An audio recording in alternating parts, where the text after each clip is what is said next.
You know, the most mysterious paradox on the spiritual journey is this: the harder you try to grasp thoughtless consciousness, the further it slips away. It's a little like trying to hold smoke in the palm of your hand. The tighter you close your fingers around it, the faster it disappears. And yet, it's in that moment of defeat, in that very instant, when you realize you can't catch it, that something unexpected happens. A door opens. You begin to see that there is nothing to catch, nothing to hold, because what you've been chasing is already the space in which you're standing. Our minds, clever as they are, have trained us to believe that awakening is something we must achieve, that there's a mountain to climb, a discipline to master, a technique to perfect. The mind whispers, if you work hard enough, if you meditate long enough, if you sacrifice enough, you'll finally reach it. But the truth, the astonishing truth, is that awakening is not about climbing towards something new. It's about returning to what has always been here. It is not a race forward. It is a homecoming. Think about how rivers flow. They don't struggle to reach the ocean. They don't push against the rocks in resistance. They find their way naturally, effortlessly, guided by the slope of the earth itself. In the same way, the awareness you are seeking isn't something you need to wrestle into existence. It has been flowing beneath your thoughts all along, waiting for you to stop damming it up with effort. When I speak of thoughtless consciousness, I don't mean some blank void, a barren silence stripped of life. I mean the vibrant stillness that remains when the constant chatter of the mind loses its grip. Imagine the sky on a clear morning. Clouds may drift across it, storms may come and go, but the sky itself has never been disturbed. That's what you are. Thoughts are the clouds. You, your true self, are the sky. The trouble is, most of us spend our lives staring at the clouds, trying to rearrange them, trying to force them into shapes that feel safe. We tell ourselves, if only I could stop these thoughts, if only I could control my mind, then I'd be free. But can you see how ironic that is? The very attempt to silence the mind becomes another thought. The very effort to control becomes another layer of noise. It's like trying to smooth the surface of water with your hand. The more you try, the more ripples you create. So what is the alternative? The alternative is not force, but allowing, not grasping, but loosening. The paradox is that you don't need to push the thoughts away.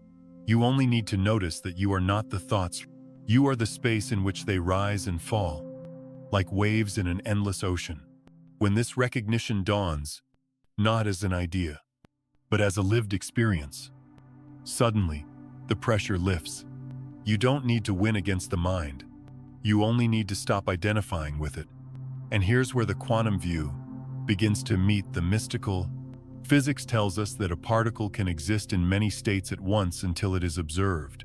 Only then does it collapse into a single form. Consciousness works in a similar way. When you grasp at a thought, when you name it, when you cling to it, it collapses into a limited shape. But before that moment of grasping, it was part of infinite potential. That field of pure possibility is the backdrop of who you really are. You are not the collapsed thought. You are the field itself. This is why every spiritual tradition, every wise teacher, points us back to presence. Because presence is not something you manufacture. Presence is what remains when the machinery of striving and searching comes to rest. It's like realizing you've been searching for your glasses while they've been on your head the entire time. The search ends not with a dramatic victory, but with a gentle recognition. Oh, I was never separate from it. So when we speak of awakening, let us not picture a mountain peak reserved for saints and sages. Let us imagine instead an ordinary moment, sitting in your living room, sipping tea, watching sunlight filter through the curtains.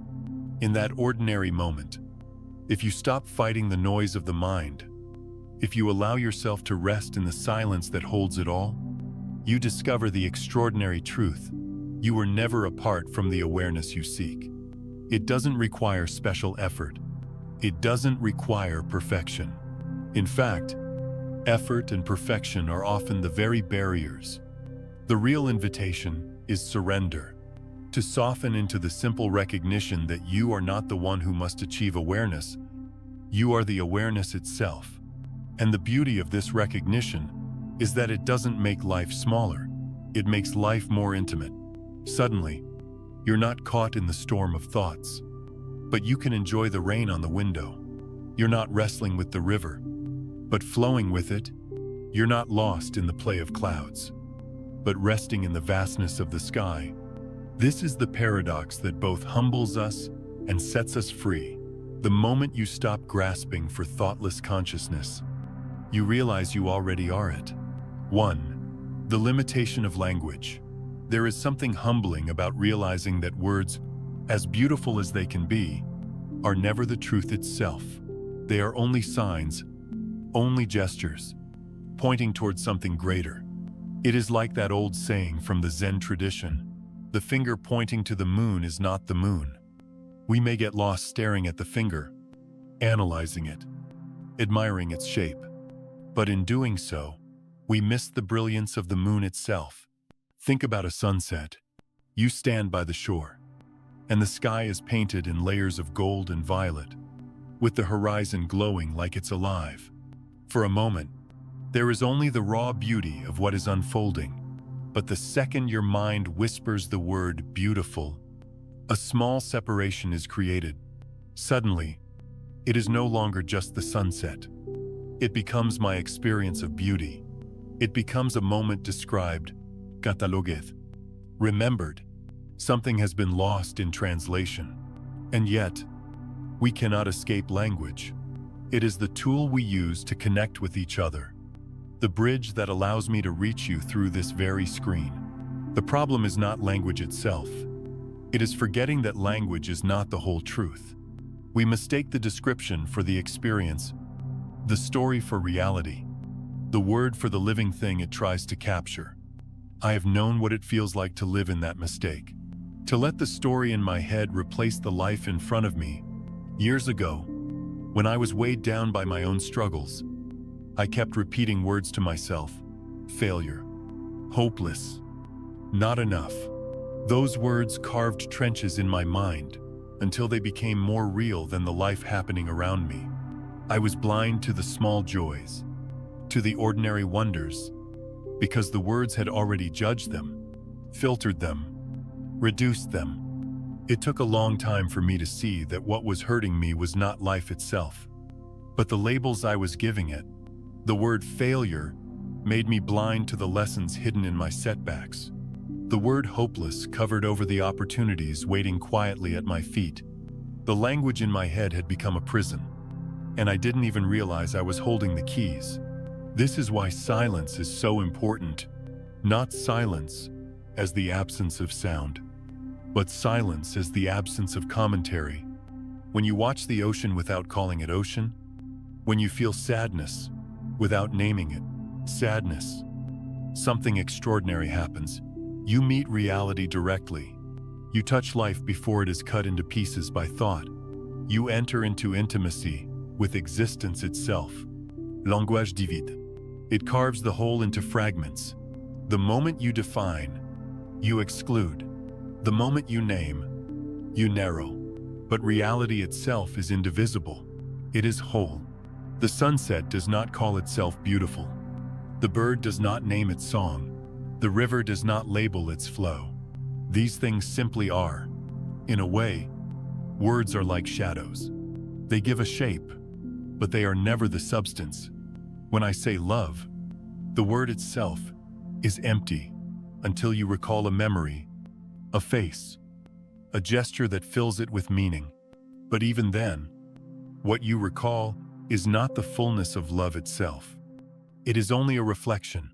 Love, like the sunset, exists before and beyond the word. And here is the strange mercy of it all. Once you see the limitation of language, you are no longer trapped by it. You can use words, but you don't confuse them for truth. You can listen to the story in your mind without mistaking it for reality. You begin to live closer to the raw, unfiltered immediacy of life.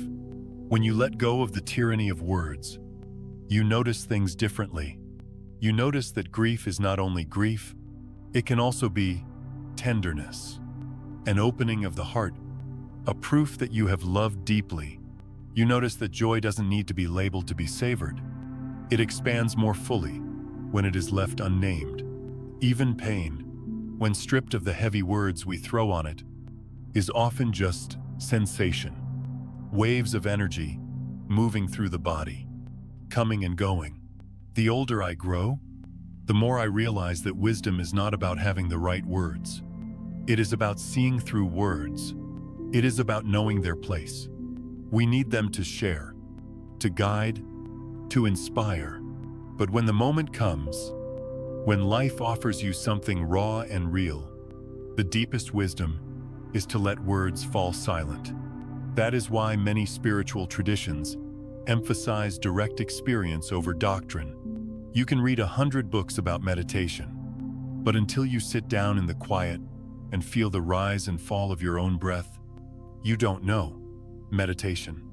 You can memorize every description of love, but until your heart breaks open in devotion or compassion, you don't know love. The living reality is always beyond the word. So, what do? We honor language, but we don't bow to it. We use it, but we don't confuse it with the truth. And most importantly, we make space in our lives for the silence beyond it. In that silence, you discover that the you who thinks, the you who names and defines, is not the whole of who you are. There is a deeper self, one that doesn't need words to exist, one that has always been here quietly shining. When you learn to rest in that space, words become softer. They no longer wound as deeply. They no longer control the narrative of your life. They become tools instead of masters. And in that freedom, you begin to live more fully, more presently, more intimately connected with what is. This is the gift of seeing the limitation of language, not despair, but liberation. Not silence as emptiness, but silence as fullness. It is the beginning of living not in the shadow of words, but in the light of direct experience. 2. The time lag of consciousness. There's a quiet truth that often goes unnoticed. We never actually live in the present moment as we imagine it. Every perception we have is already delayed, already filtered. By the time you notice a sound, it has already been made. By the time you recognize a thought, it has already passed. Consciousness lags, like a slow commentator calling a game he can't quite keep up with. And this simple fact changes everything about how we understand life. Think about it. When you listen to thunder after lightning, you're experiencing this delay in real time. The flash comes first. Then the rumble rolls across the sky, seconds later. The world already moved, and your senses are just catching up. But here's the part we often miss. This isn't just about thunder. It's happening all the time, in every moment of our lives. By the time we name something, judge it, or label it, the raw moment is already gone. I remember sitting once by the bedside of someone I loved who was fading from this world. I kept searching for words to describe what I was feeling. Grief, love, fear, gratitude. But by the time those words formed in my mind, the moment had already shifted. His breathing had changed. The expression on his face softened. Life was moving, and I was behind it. That's when I realized reality doesn't wait for us to describe it. It flows on its own. Whether we keep up or not, it can feel unsettling, even frightening, to realize we're always one step behind. The mind wants so desperately to control, to stay on top of things, to catch life as it happens. But life isn't something to be caught. It's more like a river. You can't scoop it up and hold it still. The moment you try, it slips through your fingers. The best you can do is to step into the flow, to let it carry you. trusting that it knows the way, even when you don't. This time lag of consciousness reveals why so much of our suffering comes from the mind's attempt to hold on to life. We replay the past because by the time we notice it, it's already past. We worry about the future because we can't quite grasp what's here now. It's like we're always looking in the rearview mirror, describing what just happened, never quite catching up to the living now. But here's where a deeper peace begins. When you stop demanding that your thoughts deliver the present moment, you begin to discover a softer way of being. You see that the present can't be captured by words or concepts. It can only be lived, like the scent of bread baking in the oven, like the warmth of a hand holding yours, like the hush of the wind at dusk. You don't need to name it for it to be real. In fact, naming it only makes it smaller. Science has begun to show us how extraordinary this really is. Neuroscientists tell us that our brains actually backfill reality to make it seem seamless. We are living a kind of delayed broadcast, a highlight reel stitched together just fast enough to convince us it's happening now. But it isn't. Life is always just ahead of thought, always already gone by the time we narrate it. And yet, paradoxically, that's what makes it so precious. Because when you know you can't grasp it, you stop trying to clutch it so tightly. You let go of the need to pin everything down. You soften into the fleetingness of it all. And strangely enough, that's when you begin to taste the real present, not as an idea, but as a direct, wordless intimacy with life. As it is, it reminds me of sitting in a garden at dusk, watching fireflies appear. You can't predict where they'll show up. You can't hold them still. They flash. They vanish. And if you're too busy trying to anticipate the next glow, you miss the one that just appeared before your eyes. The time lag of consciousness teaches us the same lesson. Life is not waiting to be captured. It is inviting us to be present enough to witness it as it flickers and fades. Older souls often understand this better than the young. Not because of knowledge, but because of experience. After enough seasons, enough losses, enough mornings and evenings, you begin to realize how quickly it all passes. Children grow up, friends move away, bodies change. You look back and wonder, where did the time go? But really, time never went anywhere. It was always slipping through, moment by moment. And our minds were always just a beat too late. So how do we live with this? The answer is not to fight the lag, not to chase life with our thoughts.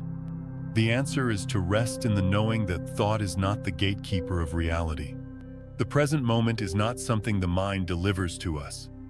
It is something we are already in. When we drop the compulsion to name and judge, when we pause before the commentary sets in, we feel the aliveness that doesn't need words. And here's the gift hidden in this paradox. If we can never fully catch the present with thought, then perhaps the present is not meant to be caught. Perhaps it's meant to be entered, lived, felt, allowed, like standing in the rain instead of talking about the rain, like dancing to music instead of analyzing the notes. The time lag of consciousness isn't a flaw. It's a reminder that life is not a concept to be explained but a mystery to be experienced, that the deepest truths can't be packaged into thoughts but must be lived through the heart, and that maybe the reason reality always outruns the mind is so we can learn to stop chasing and finally start being Belostin. 3. Flow and the state of absorption. There are rare moments in life when the constant chatter of the mind falls silent, and you are no longer a separate self trying to manage, control, or perform. You dissolve into what you are doing. The action and the actor become one. You are not painting the picture. You are the brushstroke itself. You are not playing the song. You are the vibration of the music. You are not running the race. You are the rhythm of footsteps and breath moving through space. This is what people call flow. Athletes call it being in the zone. Artists call it inspiration. Meditators recognize it as a glimpse of enlightenment. And though the names are different, the essence is the same. It is the suspension of the noisy I and the unveiling of pure being. I remember watching a jazz musician once, lost in the storm of his own improvisation. His eyes were closed, his face relaxed, his hands moving faster than thought could follow. There was no hesitation, no self-consciousness, no calculation. It was as though the music was not coming from him, but through him. In that moment, he was not a man playing notes. He was the music playing itself through human form. That is flow. We've all touched it, even if only for a few seconds. Perhaps while gardening, and suddenly you notice an hour has passed as you moved with the soil and the roots, or while writing, and the words poured out of you, as if they already existed somewhere, waiting for you to open the channel, or even while sitting quietly, when time dissolved, and you realized you were simply breathing, simply alive, without commentary. What makes these moments so precious is that they reveal what life feels like when the self steps out of the way. Most of our days are cluttered with inner dialogue. Am I doing this right? What will they think? Should I be further along by now? That endless hum is the ego keeping its grip, convincing you that life must be managed like a complicated machine.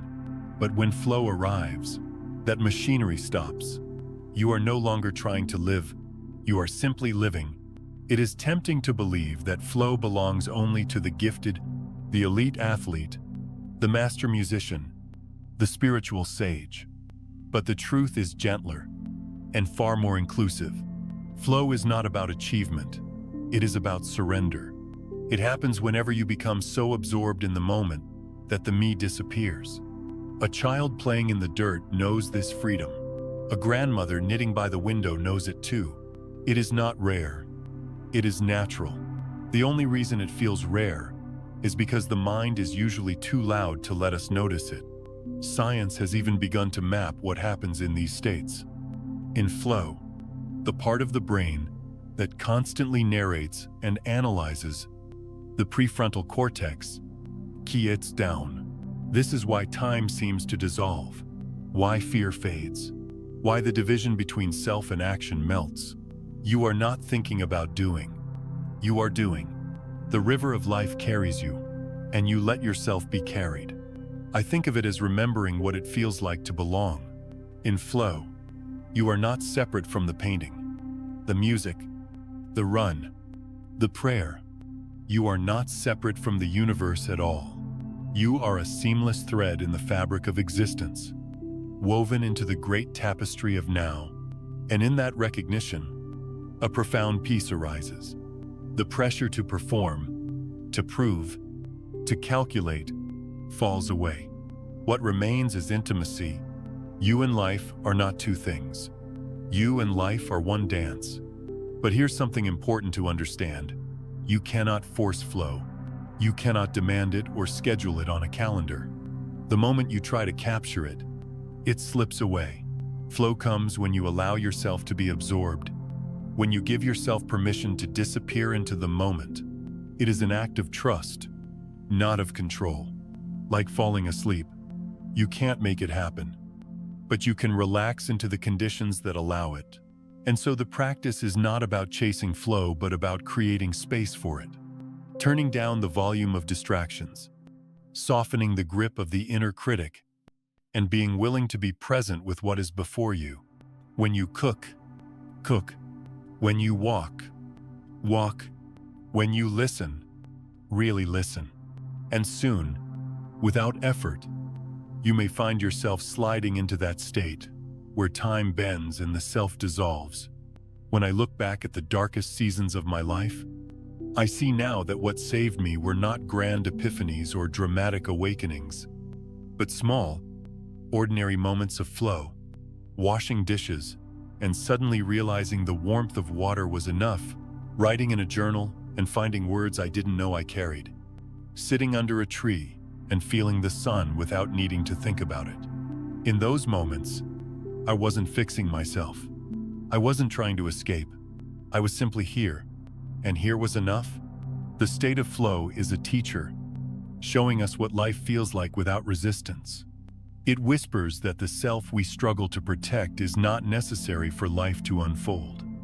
It reminds us that the deepest fulfillment comes not from grasping, but from letting go. When you are in flow, you are no longer the doer. You are the being in which doing arises. So perhaps enlightenment is not as far away as we think. Perhaps it is not locked behind years of effort, but hidden in plain sight, in the ordinary rhythms of your day. Perhaps you have already touched it, in the garden, in the song, in the stillness between breaths. And perhaps all that's needed is not to chase it, but to recognize it when it arrives, to bow to it, to let it carry you. Because flow is not something you achieve. It is what remains when you allow life to live itself through you. 4. The quantum nature of consciousness. There's a wonder that opens up when you realize that consciousness is not fixed, not bound, not limited in the way we often believe. It is more like a vast field, a quantum field, where infinite possibilities exist at once, like particles in physics that live in many states until observed. Or awareness, too, contains countless potentials before we decide, before we define, before we narrow life down into a single story. Think about how you wake up each morning, in that very first moment, before thoughts rush in, before you remember your name, your schedule, or the weight of yesterday. There is a blank openness. You could be anyone. Life could unfold in countless directions. Then the mind switches on, and suddenly the field collapses into a single version. I am this person. I have these problems. This is my day. The truth is, nothing forced that collapse, except your attention. Consciousness, like the quantum field, responds to observation. I remember when I first heard scientists talk about quantum superposition, how a particle can exist in multiple states until it is measured. It seemed like science fiction. But then I looked at my own life and realized, isn't that exactly what happens to us? 2.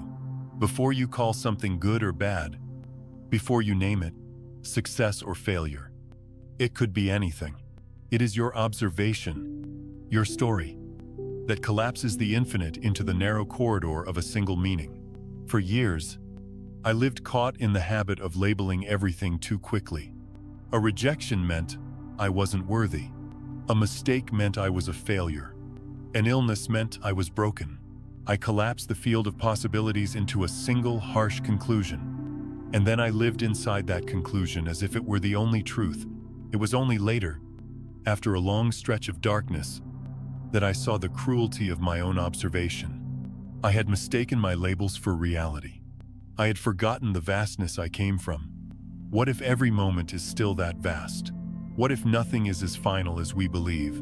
Just as the quantum world holds infinite outcomes until one is observed, our consciousness also holds infinite pathways until we decide which one to embody.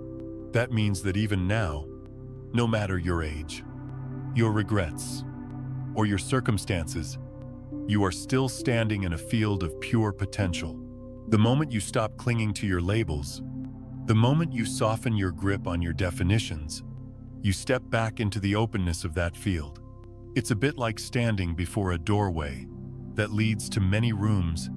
If you label the first door failure and refuse to look further, you'll never know that right beside it was another doorway marked growth, and another marked new beginning, and another marked grace. But when you stop collapsing life into a single judgment, the field opens again. The infinite becomes available. This is why stillness is so powerful. In stillness, you stop the constant habit of observing, labeling, narrowing. You give life space to breathe. You allow the field to shimmer with all its possibilities, instead of forcing it to become only one. And in that space, miracles slip through. Not miracles in the sense of breaking the laws of nature, but miracles in the sense of new outcomes, new paths, new ways of being that were always there but hidden behind your insistence on one story. I've seen this in my own life. There were moments when I was sure everything was over, when I thought I had collapsed into the one possibility of loss, of despair, of endings. But then something unexpected emerged. A kindness from a stranger, a chance opportunity, a shift inside me that I didn't know I was capable of. Looking back, I realized those new paths were always there, waiting in the field. I just couldn't see them until I stopped narrowing reality with my fear. The quantum nature of consciousness teaches us that the world is not as rigid as it seems. Every second is alive with alternatives. Every breath is an invitation to let go of the labels that bind us and step into the vastness that frees us. When you call something hopeless, you close the field. When you call it possible, you leave the field open. And the beauty is, life tends to meet you at the level of openness you are willing to allow. But this isn't about pretending or painting over reality with false positivity. It's about humility, recognizing that the story you tell is never the full story, that what you observe is only one slice of the infinite, not the whole of existence. It's about leaving space for what you cannot yet see, trusting that the field is wider than your mind's conclusions. Imagine standing in a forest clearing at night. Around you are countless stars, invisible to the eye, until you allow them to come into focus. With the right stillness, the right attention, the sky fills with lights that were always there, hidden until observed. Consciousness is like that sky, limitless, expansive, filled with countless possibilities, waiting for you to soften your gaze and let them appear. And perhaps the most healing truth of all is this: you are not just a participant in that field. You are the field itself. You are not separate from the possibilities. You are the openness in which they arise, which means that to remember your quantum nature is not to chase new outcomes, but to rest in the awareness that you already contain them. You are not the collapse. You are the infinite potential before collapse. When you begin to live from this knowing, life becomes less about control and more about curiosity, less about tightening and more about allowing. You walk through your days, not asking, "What must I force?" but instead, "What possibilities are already here that I haven't yet allowed myself to see?" That simple shift turns ordinary life into an adventure of unfolding. The quantum nature of consciousness doesn't mean we escape the human experience. We will still face challenges, still walk through joy and sorrow, and still live the story of being human. But beneath it all, we begin to sense the vast field that holds every possibility, every outcome, every path. And in that recognition, we find a quiet freedom. We don't need to collapse life into a single label, because we know the infinite is always available, waiting to shine through the next open moment. 5. The pre-linguistic space of awareness. There is a place within us that exists before thought, before words, before the mind begins its endless weaving of stories. It is a quiet space, a pre-linguistic space where everything is whole and unshaped. From there, creativity is born. From there, intuition whispers. From there, the deepest insights rise like bubbles from the bottom of a still lake, drifting upward until they break the surface of consciousness. We've all brushed against this space, often without realizing it. Think about the moments when an idea arrives uninvited. Perhaps while you were walking aimlessly through the neighborhood, or letting the warm water of the shower run down your back, or lying half asleep, with your body relaxed and your mind unfocused. Suddenly, clarity appears. A solution to a problem, a line of poetry, a melody, a new way of seeing something that had seemed impossible before. You weren't thinking hard when it came. You were open. You were resting in that space before words. I used to believe that thinking was the highest tool I had, that if I could analyze enough, calculate enough, push hard enough, I would eventually break through. But what I discovered after years of exhausting myself with effort, is that the mind's machinery is limited. It can rearrange what it already knows, but it rarely creates something truly new. The new comes from a deeper place, a place the mind cannot control. The new emerges from silence. This pre-linguistic space is like fertile soil. You don't see the seeds when they're buried. You don't watch the roots form underground. But one day, a green shoot breaks through the surface, and you marvel at its sudden appearance. But was it really sudden, or had life been quietly preparing it? Beneath the surface, all along, our ideas, our insights, are the same. They germinate in the silence before language, then rise into awareness as if from nowhere. The trouble is, we often don't trust this space. We are so used to equating words with truth, analysis with intelligence, that we overlook the deeper wisdom that doesn't speak in words. It communicates differently, through images, feelings, intuitions, sudden knowings that bypass reason. And because we can't explain it, we often dismiss it. But if you pause and listen with your whole being, you'll recognize its voice. It's the same voice that told you to call a friend just when they needed you most, or to take a path you couldn't logically justify but later turned out to be right. That's the language of the pre-linguistic space. I remember once sitting by the ocean, exhausted from months of inner turmoil. I had no words left to describe my pain. I had prayed, journaled, argued with myself, and nothing helped. So finally, I just sat there, listening to the waves. Slowly, the mind's chatter faded. What replaced it wasn't a thought, wasn't a sentence. It was more like a gentle shift inside me, as if something said, "It's okay. You don't need to carry this alone." It wasn't language, but it was truth. It was comfort that no words could give me, born from the space before words. This is why the greatest breakthroughs in art, science, and even personal healing often happen not when we are straining to solve, but when we surrender, when we allow the pre-linguistic space to do its quiet work. Many artists describe their creations as something they received rather than made. Many inventors say their solutions appeared suddenly, like gifts. It's because they touched the soil before thought. To access this space doesn't mean abandoning the mind. It simply means knowing when to let the mind rest. Knowing that silence is not empty but full. That you don't have to push every moment into words for it to matter. You can sit in stillness. And in that stillness, the unseen begins to bloom. This space is not mystical in the sense of being far away. It is as close as your breath. Notice the pause between inhaling and exhaling. That brief gap where you are neither doing nor thinking. Notice the quiet just before you fall asleep. That soft drift where ideas start to melt into images. Notice the stillness when you're captivated by beauty so completely that no words rise at all. Those are glimpses of the pre-linguistic space. And what's most beautiful is that this space has always been with you. Even in the darkest moments, when you thought you were lost in thought, there was always a background of stillness beneath it.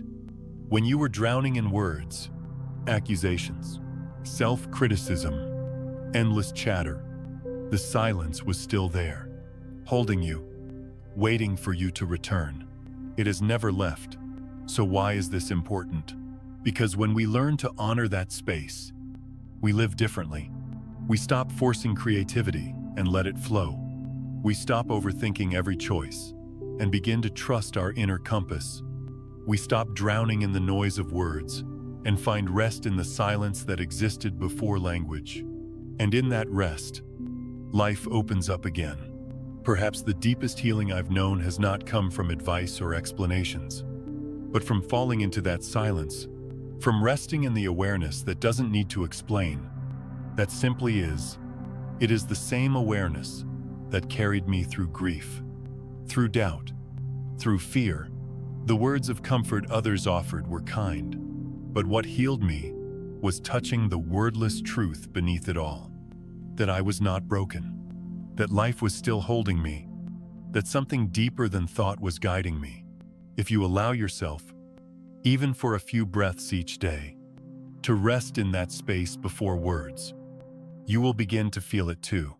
You don't need to call it anything. You don't need to label it meditation or spiritual practice. Just let yourself be. Sit quietly. Breathe. And notice the silence that holds you. Notice the knowing that rises without effort. Notice the creativity, the clarity, the peace that emerges on its own. That is the gift of the pre-linguistic space. And maybe that is the secret we've been missing.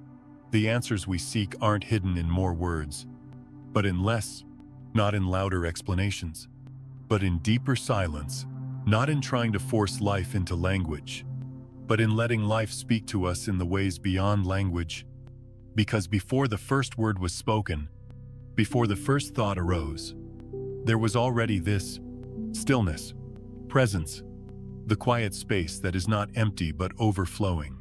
And it is from here, always from here, that life begins again. 6. The paradox of meditation. There is a quiet irony at the heart of meditation. The more you try to force your mind into silence, the louder it becomes. The more desperately you reach for stillness, the further it seems to slip away. It is like trying to smooth ripples on the surface of a pond with your hands. The moment you touch it, you create more waves. Many of us approach meditation with the same mindset we bring to the rest of life as a problem to solve, as a skill to master, as a goal to achieve. We sit down, close our eyes, and command the mind. Be quiet. Be still. Stop thinking. But the mind is like a restless child. It resists commands. It rebels against force. And soon we find ourselves tangled in frustration. Why am I thinking so much? Why can't I do this right? Instead of peace, there is pressure.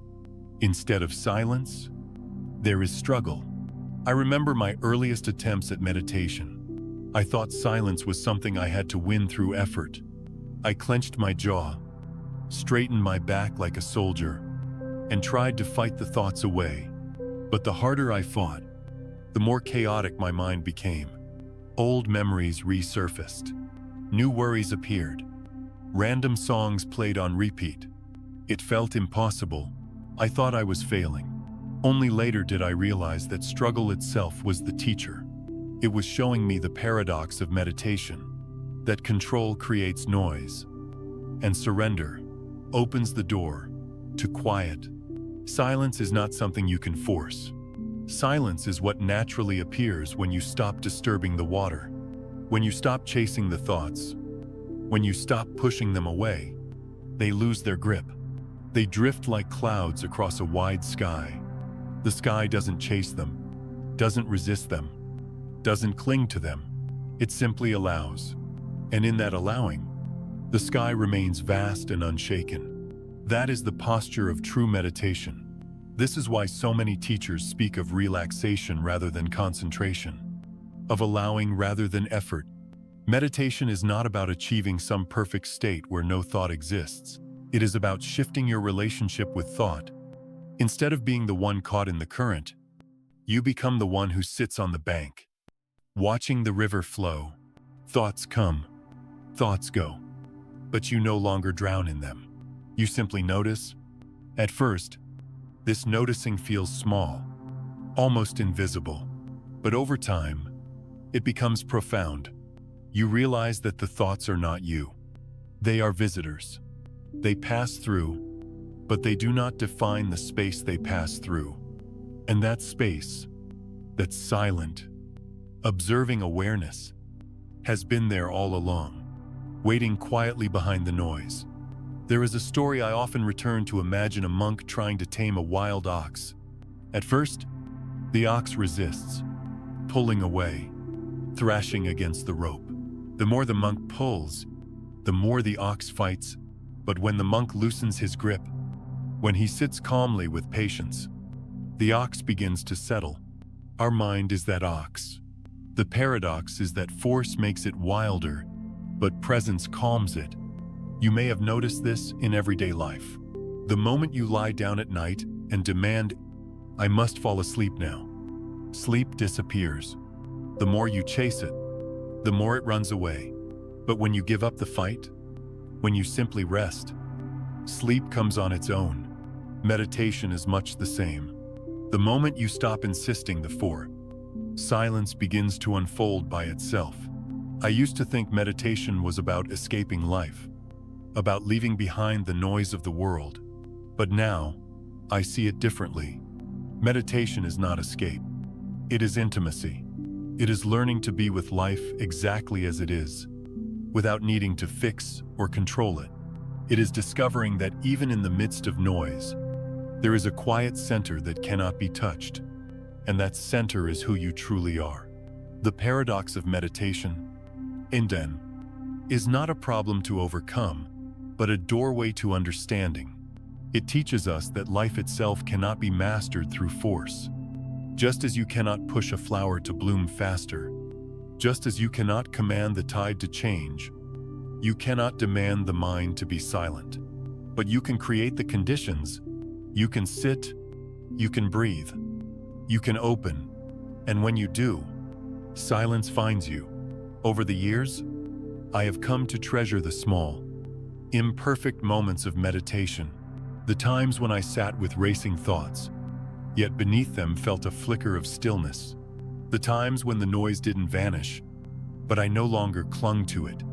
Those moments were not failures. They were glimpses of truth. They showed me that the silence I was searching for was not the absence of sound, but the presence of awareness that holds it all. So if you ever sit down to meditate and feel overwhelmed by thoughts, know this: you are not failing. You are learning. You are being shown the very heart of the paradox. The practice is not to eliminate thought, but to change your relationship with it, to realize that thoughts are like waves, and you are the ocean. Thoughts are like clouds, and you are the sky. They come, they go, but the vastness remains. Meditation, in the end, is not about effort. It is about trust, trusting that you don't have to chase peace, because peace is already here. Trusting that you don't have to manufacture silence, because silence is your natural state. Once you stop stirring the water, trusting that you are not the restless ox, but the awareness that patiently waits, calm and unshaken. And when this trust takes root, something shifts. You stop fighting your mind. And in that very moment, the mind softens.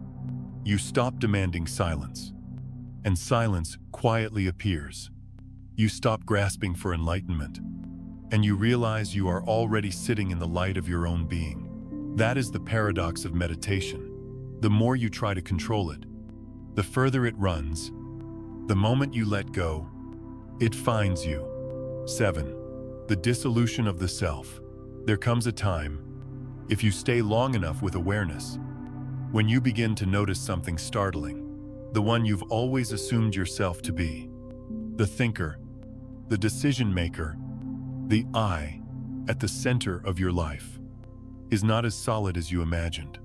In fact, it may not even exist in the way you've believed. The thinker is only another thought. The one narrating your life is just another voice arising in the same open space as everything else.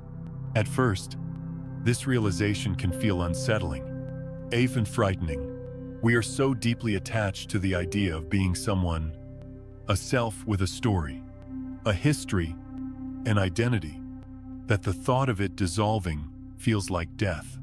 But what actually dissolves is not you. What dissolves is the illusion that you are the character in the story, bound to every line of dialogue, every scene, every triumph and failure. And in its place, something infinitely more spacious emerges: the recognition that you are not the character, but the screen on which the whole movie is playing. I remember a period in my life when I clung desperately to the image of who I thought I was. I had built an identity on achievements, on roles, on being seen a certain way. When those roles began to crumble, when losses came, when failures stripped me bare, I felt like I was disappearing. But in the middle of that collapse, something surprising happened. As the old self fell apart, I discovered a presence that had never been touched by any of it. Quiet, vast, unchanging. It was as if the movie had gone dark for a moment, and I suddenly realized I had never been the actor on the screen at all. I had always been the screen itself. When you touch this recognition, a deep freedom opens. You realize that the burdens you've carried for decades, the fear of not being enough, the shame of past mistakes, the endless comparisons, belong only to the story, not to the awareness watching the story. Awareness has never been stained. It has never been diminished by failure or inflated by success. It simply is. The clouds have shifted, but the sky has never been harmed. The ego, the I, tries to claim everything. It says, "These are my thoughts, my feelings, my life." But look closely. When you search for this I, what do you actually find? Thoughts appear, but none of them last. Émotions surgent, but none of them stay. Memories come and go. The body changes. The roles you play change. But the I itself, it is nowhere to be found. It is only an idea, repeated so often that it feels real. And yet, even as this self dissolves, life does not collapse. In fact, life becomes lighter. Without the heavy anchor of ego, you find yourself more available to the moment, more open to others, more free to live without defense. When the veil of the self falls away, you no longer stand apart from the world. You are woven into it. You are the seeing itself, the listening itself, the pure capacity for experience. It is much like the ocean, realizing it has mistaken itself for a single wave. The wave rises, shimmers, crashes, and disappears. But the ocean remains, vast and whole, holding every wave that has ever existed. When you identify as the wave, life feels fragile and fleeting. When you know yourself as the ocean, you understand that no wave can ever diminish your depth. This dissolution of self is not about rejecting your humanity. You still live, breathe, laugh, and cry. You still play roles. A parent, a friend, a worker, a seeker. But you no longer confuse the role with the reality. You know the costume is not who you are. You can wear it lightly, lovingly, without fear of losing yourself in it. There's a line I once heard. You are not a person having awareness. You are awareness having a person. At first, it sounded poetic, but distant. Now I understand its truth. What you are is not the bundle of thoughts and stories. What you are is the open space in which all of that arises. You are the screen, not the scene. You are the stage, not the actor. You are the timeless witness to the play of time. When this recognition deepens, compassion blossoms naturally, because if you are not your ego, then neither is anyone else. The person who hurt you was acting from their own story, their own mistaken identity. The person you judged harshly was also just another wave, forgetting the ocean. When you see this, forgiveness is no longer forced. It flows, not because the harm didn't matter, but because you realize that beneath it, all of us share the same essence. All of us are the same sky, appearing as different clouds. And perhaps this is the greatest gift of the dissolution of the self. It is not an ending, but a homecoming. You realize you never needed to become someone more, someone better, someone different. You only needed to remember what you already are. The awareness that has been quietly watching since your first breath. The presence that remains even when every identity, every thought, every role falls away. When the ego dissolves, you don't disappear. You expand. You return to the vastness that was always holding you. And in that expansion, life becomes simpler, softer, truer. You stop fighting to hold up the mask, and you let yourself breathe as the sky itself. Open, boundless, free. That is the quiet miracle waiting on the other side of the ego's collapse. Not destruction, but liberation. Not emptiness, but fullness. Not the end of you, but the discovery of what you have always been. 8. The simple truth of enlightenment. There is something quietly beautiful about realizing that enlightenment is not a distant mountaintop, reserved only for saints and sages.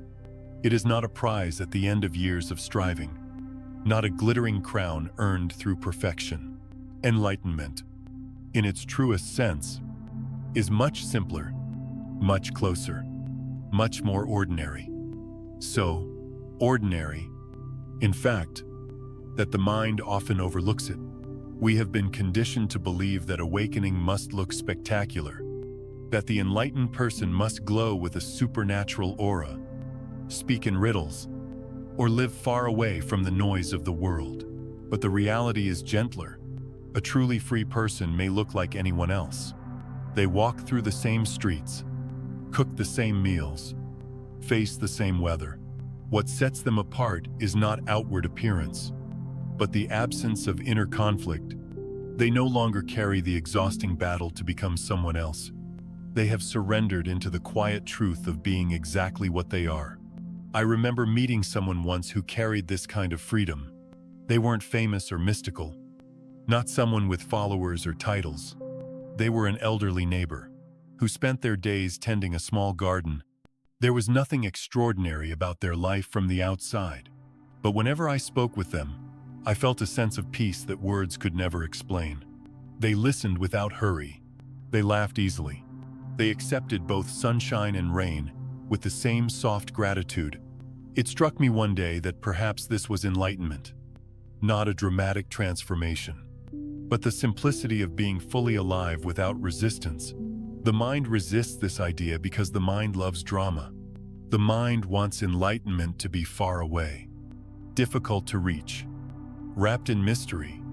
Why? Because if it's far away, the mind can keep chasing it, keep striving, keep convincing you that you're not there yet. But the truth is far more disarming. Enlightenment is not somewhere you go. It is what remains when the striving falls silent. Think about a child at play. They don't wonder if they are enlightened. They don't analyze whether they are living fully. They simply play. Their laughter rises without effort. Their curiosity flows naturally. This, too, is a glimpse of enlightenment life, lived directly, without the constant interference of, am I enough, or am I doing this right? The reason it feels so simple is because it is not something new you must acquire. It is something you already are, something you've always been. Awakening is not about adding anything to yourself, but about removing what never belonged to you in the first place. The layers of judgment, the masks of identity, the endless comparison. When those layers drop away, what's left is not a saintly figure floating above the earth, but the ordinary miracle of a human being, at peace with themselves. I know this from my own life. For years, I believed I had to become more spiritual, more disciplined, more pure, more enlightened. I chased teachers, books, practices, hoping one day I would finally arrive. But the harder I tried, the more distant it seemed. It was only in moments of exhaustion, when I gave up the fight, that I caught glimpses of something truer, washing the dishes quietly, watching the sun slip behind the horizon, sitting with a friend in silence. In those moments, there was no effort, no image to maintain, no self to improve. There was just life, and it was enough. That, I realized, was the taste of freedom. The simple truth of enlightenment is that it is woven into the fabric of ordinary life. It is not hidden in the Himalayas or locked in sacred texts. It is here, in the breath you are taking right now. It is in the rhythm of your heart, in the sound of birds outside the window, in the rise and fall of your chest as you listen.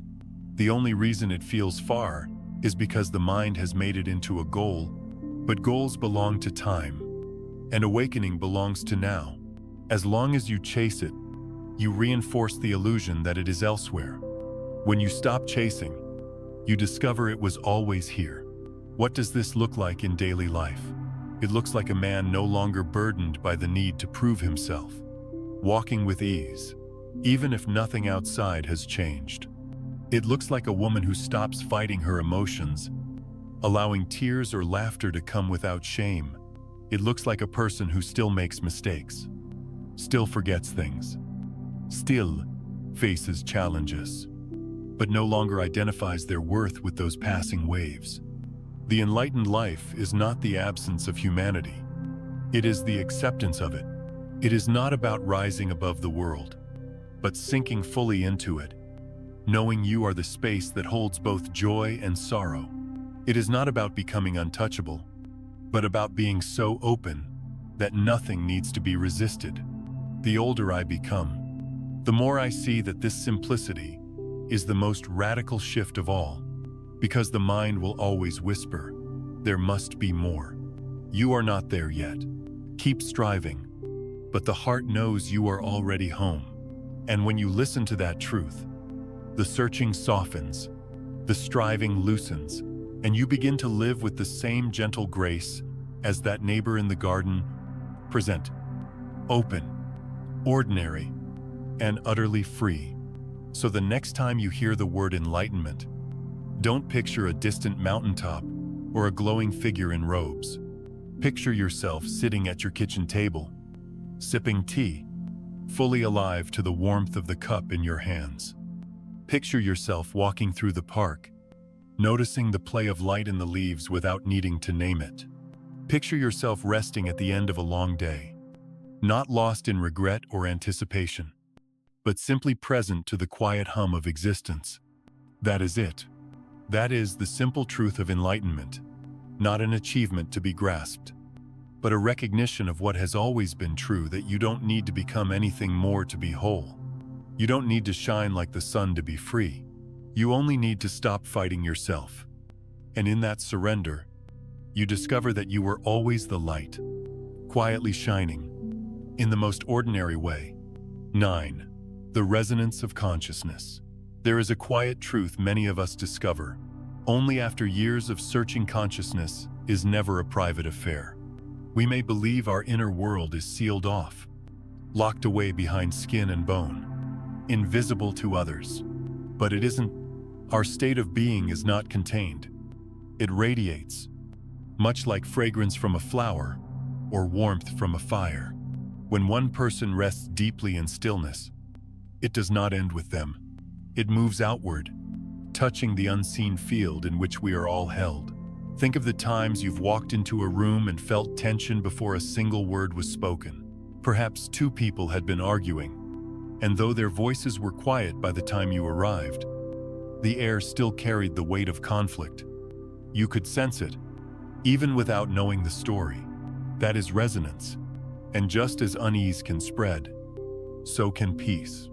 When someone is grounded, calm, and present, others around them unconsciously begin to soften. Their breath slows, their shoulders drop, their minds ease, not because of anything said, but because of the silent frequency of being. I once visited a hospice where a dear friend was spending their final days. There was a nurse there, a woman who had been tending to patients for decades. She did not speak much, and when she did, her words were simple and ordinary. But whenever she entered the room, something shifted. The fear that clung to us loosened. My friend's restless breathing slowed. Even I felt lighter, as though her very presence carried a kind of balm. Later I realized it wasn't what she did that mattered most, but what she was. She carried within her a deep stillness, and that stillness resonated in all of us. Consciousness, you see, is like sound. If you strike a tuning fork, and place it near another, the second one begins to vibrate without being touched. In the same way, when one person rests in peace, they become a tuning fork for peace. They don't have to preach or persuade. Their very being whispers to the nervous systems of those around them. It's safe to rest. You can let go. And without even knowing why, people begin to exhale. This is not magic.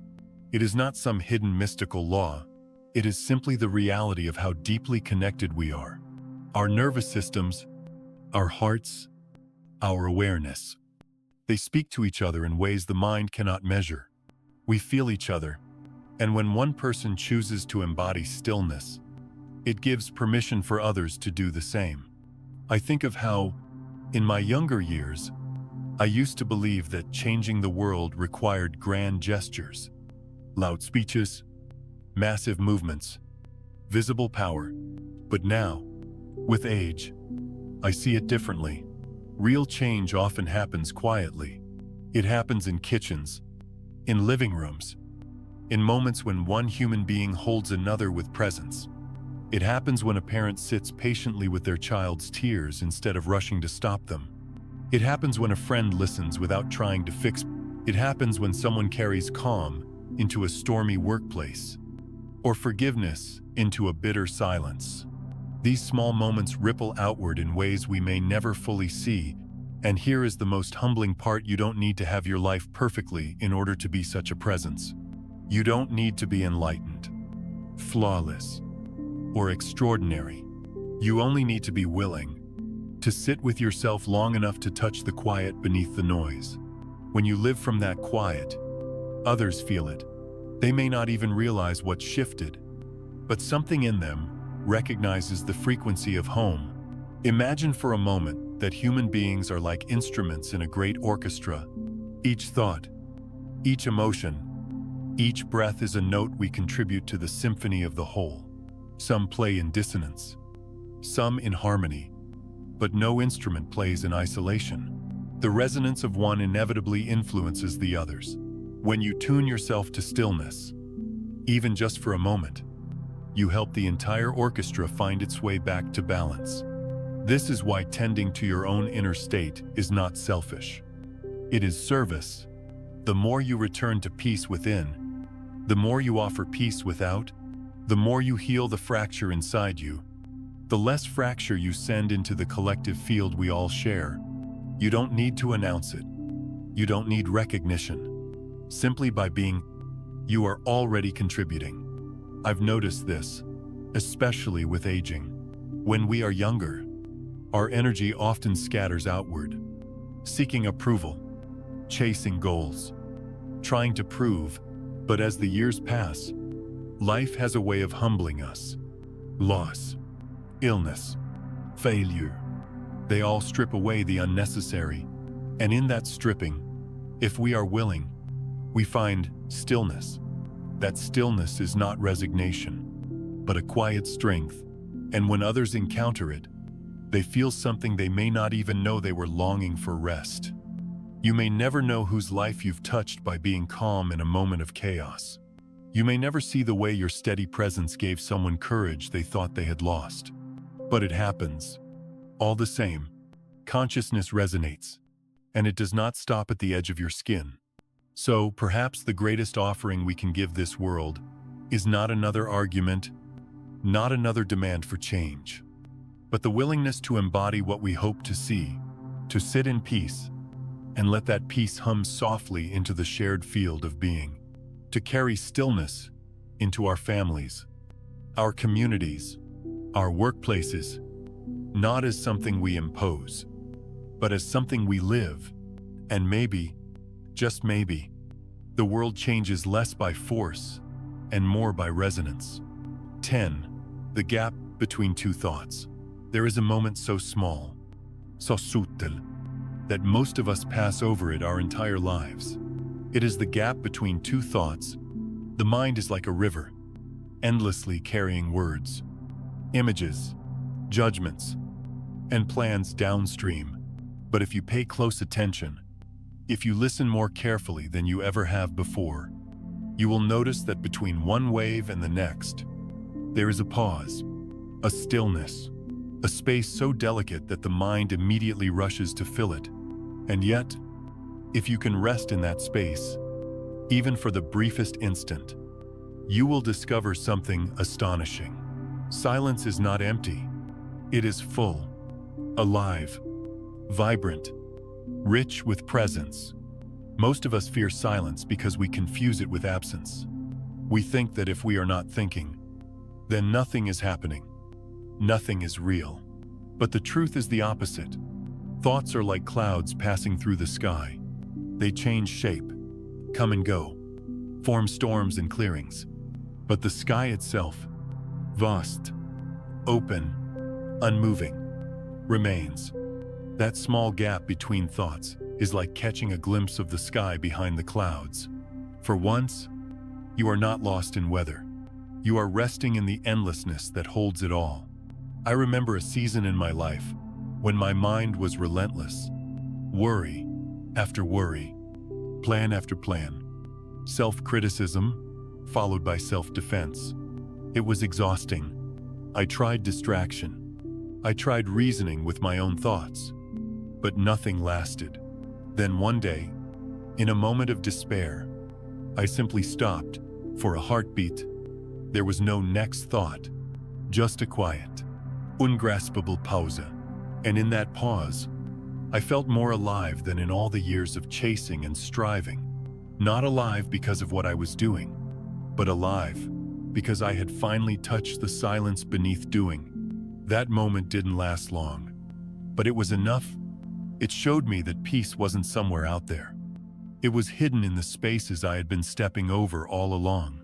The gap between thoughts is like the still surface of a lake at dawn. When the wind quiets, the water reflects everything clearly. In the same way, when the mind is not rushing to fill the silence, awareness reflects reality without distortion. You see life as it is, not through the lens of fear, désir, or memory, but through the simple clarity of presence. And here is the paradox. You cannot force this gap to appear. The very effort to make it happen becomes another thought, another ripple on the surface. Instead, it comes when you soften, when you release the constant need to chase or resist, when you allow the mind to do what it does, and in your allowing, you notice the spaces in between. It is like listening to music. If you focus only on the notes, you miss the silence that gives them shape. But once you hear the silence, you realize that the music would not exist without it. Life is the same way. We rush from one thing to the next. One thought, one goal, one fear, one achievement, believing that fullness comes from accumulation. Yet fullness is already here. In the pause we overlook, to rest in that pause is to remember that being is deeper than doing, and awareness is wider than thought. This is not about withdrawing from life, nor about stopping thoughts altogether. The mind will think, that is its nature, just as the heart beats and the lungs breathe. But when you know the silence beneath thought, you are no longer trapped in the storm of it. You can let thoughts come and go, while resting in the awareness that holds them all. I've seen this truth most vividly in ordinary moments. Sitting at a bus stop, watching the world move by, standing in the kitchen, waiting for water to boil, walking in the early morning before anyone else is awake. In those small pauses, when I didn't rush to fill the silence with a phone, a plan, or a worry, I could feel it, that living stillness. And in that stillness, even the smallest things glowed with significance. A bird's call was not just background noise. It was a note in the great symphony of being. The warmth of sunlight on my face was not just weather. It was life itself brushing against me. If you listen carefully, you'll notice that the gap between thoughts carries no demand, no agenda. It doesn't ask you to improve, to prove, to become. It simply invites you to be. And in that being, healing begins. Not because problems disappear, but because you stop identifying so tightly with the mind's constant chatter. You remember that you are not the thoughts, not the stories, not the judgments. You are the spacious awareness in which they appear. Some may call this enlightenment, but that word often feels too heavy, too unreachable. I would call it something simpler. Remembering what you are beneath all the noise. Remembering that silence is not a void to fear, but a fullness to rest in. Remembering that the most sacred moments of life are not always loud or dramatic. They are often hidden in the still gaps we hurry past. And so, I offer you this the next time you catch yourself lost in thought. Don't fight it. Don't judge it. Instead, pause. Notice the moment just before the next thought arrives. Rest there, if only for a breath. Let yourself feel the aliveness of silence. You may find that in that gap, the whole of life is waiting for you. Complete, unbroken, already enough. Perhaps the greatest paradox is this: what you've been seeking through endless thoughts has been here all along, dwelling quietly between them. The freedom of remembering there is a common misunderstanding we carry with us, often without knowing it, that awakening is a destination, a prize at the end of a long and difficult road. We imagine that freedom lies somewhere far away, hidden in a future moment, waiting for us if we can just purify ourselves enough, practice hard enough, think the right thoughts, or master some secret technique. And so we chase, we strive, we exhaust ourselves in the endless pursuit of becoming better, more spiritual, more awake. But here is the truth that finally softened me. After years of searching, thoughtless consciousness is not an achievement. It is not a mountain you must climb. It is not a prize to be earned. It is your nature, already here, already complete, waiting not to be created, but to be recognized. Like the open sky, it has been present all along. The clouds come and go. Your thoughts, your emotions, your struggles. But the sky itself has never been touched by any of it. I used to believe my thoughts defined me, that I was the anxious planning, the hidden shame, the recurring fear. And because I believed this, I felt fragile, tossed around by the mind's endless weather. But slowly, in the cracks between thoughts, I began to notice something larger. Quieter, stadia, a silence that did not judge, did not demand, did not disappear when thoughts arose. This silence was not created by effort. It was revealed by stopping effort, even for a moment. And this is the paradox: the more you chase awakening, the further you feel from it.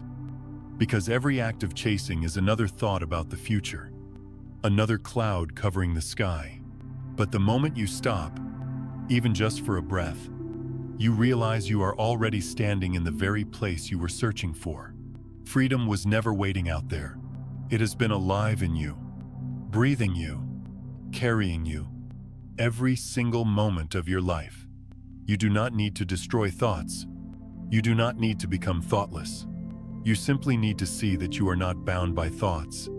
They pass through you, yes, but they are not you. They arise like waves and vanish back into the sea.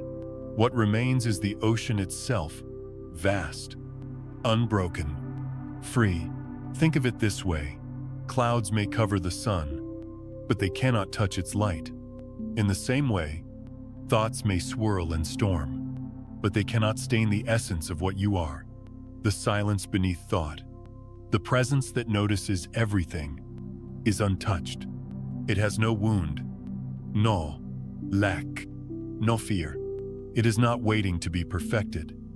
It is whole. As it is, perhaps this is what liberation really means. Not an escape from life, not a withdrawal from the mind, but the recognition that nothing has ever truly imprisoned you. The bars of the cage were made of thought, and even those bars dissolve the moment you look closely. The freedom you have been seeking is not something you must construct. It is something you cannot avoid. Once you stop running, this is why the masters of old would say, "You are already that which you seek." It sounds simple, almost too simple. But life's deepest truths are often like that. Obvious once seen, invisible until then. You don't need to add anything to yourself. You don't need to travel to far-off places, adopt exotic practices, or wait for some perfect future. Awakening is not waiting at the top of a mountain. It is hidden in the very ground you are standing on. As I sit here now, I know this not as an idea, but as a lived reality. You are the awareness behind every thought, the silence beneath every sound, the sky behind every cloud. You have always been this. You cannot be less than this. And so, the invitation is simple, in this very moment, without changing anything. Pause. Notice the space in which these words are being read. Notice the silence that surrounds the mind as it processes them. That silence is not separate from you. It is you. It is not an absence, but a fullness. It is not cold or distant. It is warm, alive, tender, steady, and it has been holding you through every moment of struggle, every storm of thought, every season of your life. You are not broken. You are not lacking. You are not far from freedom. You are the freedom itself. You are the silence. You are the awareness. You are the sky that holds it all. When this is seen, not as an idea, but as a living recognition, something in you relaxes. The endless striving softens. The need to prove, to chase, to defend, begins to fall away. And what is left is simple life. As it is, presence. As it is, you. As you are, complete, free, infinite. So let this be the closing reminder. You do not need to conquer your thoughts.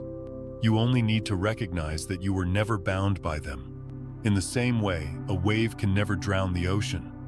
No thought can ever define or limit you. You are the vastness in which they appear. And in that vastness, you are already home. And perhaps, as you rest here now, in this silence that is not separate from you, you can feel it. The searching has always been the game of the mind. The freedom has always been the truth of your being. And in this moment, this very breath, it is already yours.